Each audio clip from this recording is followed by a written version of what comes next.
মুজিবুর রহমান মঞ্জু, আমি আপনার কাছে আসি। প্রশ্নটা আসলে বিরতিতে যাবার আগে রেখেছিলাম, সেই প্রশ্নটার উত্তর শুনতে চাই। কেন ডক্টর খলিলুর রহমান নির্বাচনের আগে ভালো ছিলেন এবং নির্বাচনের পরে হঠাৎ খারাপ হয়ে গেলেন?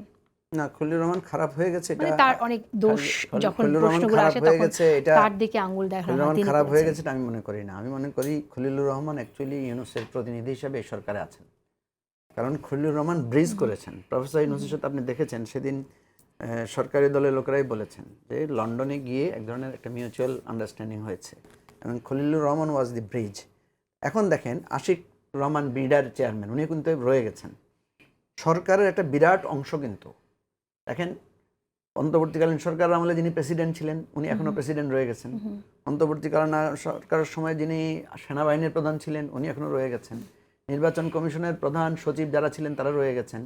এইভাবে খলিলুর রহমান বিডার চেয়ারম্যান থেকে শুরু করে, তারপরে রাজস্ব বোর্ডের চেয়ারম্যান থেকে শুরু করে বিরাট একটা সেট আপ একই রকমভাবে রয়ে গেছেন।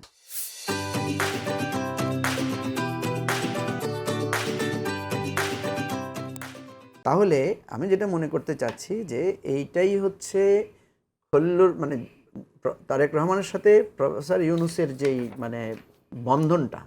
এবং আপনি দেখবেন যে কথাটা শরীফ ভাই, আমি একমত শরীফ ভাইয়ের সাথে, যে ডক্টর ইউনূসকে কোনো প্রশ্ন করা হচ্ছে না, দায় তো প্রফেসর ইউনূসের। প্রফেসর ইউনূসকে কেন দায়ী করা হচ্ছে না? কারণ তার প্রতিনিধি হিসেবে যারা আছেন তারা এই জিনিসটা মিটিগেট করছেন। আপনি দেখবেন যে অধ্যাদেশ যেগুলো পাশ হয়েছে সেখানে কিন্তু গ্রামীণ ব্যাংকের একটা অধ্যাদেশ ছিল। বিএনপির লোকেরাই সবচেয়ে বেশি অভিযোগ দিয়েছে এগুলোর ব্যাপারে, কিন্তু সেগুলোর কোনোটাই টাচ করা হয়নি, হুবহুভাবে করা হয়েছে। তার মানে there was a treaty with the professor Yunus and present regime যে আপনাকে একটা সেফ এক্সিট দিতে হয়। আমাদের দেশে যেটা হয় সবসময়, ইন্টারিম গভর্নমেন্ট একটা সেফ এক্সিট দিতে হয়। 1/11-এর সময় দিয়েছে, এখনও আমরা দিনকে দিন দেখতে পাচ্ছি যে there is a safe exit process. ঠিক আছে, সুতরাং এটা আরো সময় আসবে, আরো ক্লিয়ার। কিন্তু সেফ এক্সিটের সাথে কোনোভাবে বিদায় চেয়ারম্যান থাকা বা ডক্টর খলিলুর রহমান এই সরকারে থাকা কানেক্টেড তো না।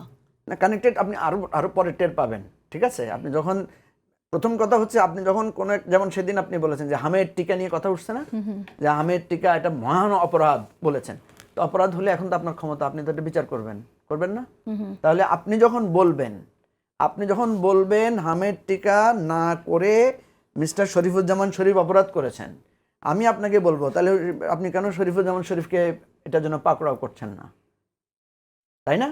তাহলে আপনি যখন বলবেন প্রফেসর ইউনূস উনার সুদ মাফ করে নিয়েছেন, উনার ব্যাংক উনি করে নিয়েছেন, এটা যদি অন্যায় হয় তাহলে আপনি সেটার জন্য তো প্রফেসর ইউনূসকে ধরবেন, তাই না? সেটাই হচ্ছে আমার প্রশ্ন। এই জন্যই বলছি যে আপনি যখন দিন আরো যাবে তখন আপনি বুঝবেন যে এটা আরো ক্রমান্বয়ে স্পষ্ট হবে যে কি কোত্থেকে কি হয়েছে। আপনি দেখেছেন যে উপদেষ্টারা আস্তে আস্তে কথা বলা শুরু করছেন যে কে কোনভাবে ক্ষমতা, ডিসি, এসপি পোস্টিং কাজ করেছে। তো সুতরাং এগুলো দিন যখন যাবে, আপনারা যখন এগুলো নিয়ে ঘাঁটাঘাঁটি করবেন আরো বেশি, এগুলো আরো বেশি সুস্পষ্ট হবে। আমার প্রশ্ন হচ্ছে দেশের কি লাভ হবে? এই যে শরীফ ভাই যে কয়েকটা প্রশ্ন করেছেন আমি একটু ইনক্লুড করতে চাই, পাপি আপা বলবেন আশা করি। এই যে উনি বললেন যে স্বাধীন দেশের জন্য গ্লানিকর, বলতে তো খুব সুন্দর শোনা যায়, কিন্তু আপনি যখন ইরানের সাথে তুলনা করবেন, ইরানের অস্ত্র ভান্ডার, ইরানের মিনারেল রিসোর্স, বাংলাদেশের কি মিনারেল রিসোর্স আর আমার কি আছে? আমি তো বার্মার সাথে যুদ্ধ করে আমি হয়ে যাচ্ছি। আর আপনি এমন একটা রাষ্ট্র করে, আমরা এমন একটা রাষ্ট্র করে রেখেছি, আমেরিকা যখন একটা ডিবি লটারি ছাড়ে, আমি আমার দেশের সম্পত্তি বিক্রি করে, আমি আমার জাতীয়তাবাদ দিয়ে আমি আমেরিকান নাগরিক হয়ে জন্য পাগল হয়ে যাই। আপনাকে তো তখন সেটাও মনে রাখতে হবে, আপনার রাষ্ট্র স্বকীয়তা, আপনার গণতন্ত্র দুর্বল হয়ে যাবে, অর্থনীতি দুর্বল হয়ে যাবে। আর আপনি ভাববেন ইরানের মতো আপনি আমেরিকার সাথে চোখ রাঙায় চলবেন, আপনি কিউবার মতো বাহাদুরি দেখাবেন। এগুলা অবাস্তব কল্পনা, অবাস্তব বক্তব্য রাখলে তো হবে না। আপনাকে মনে রাখতে হবে আপনি যখন বলবেন আপনাকে অল বিবেচনা নিয়ে বলতে হবে।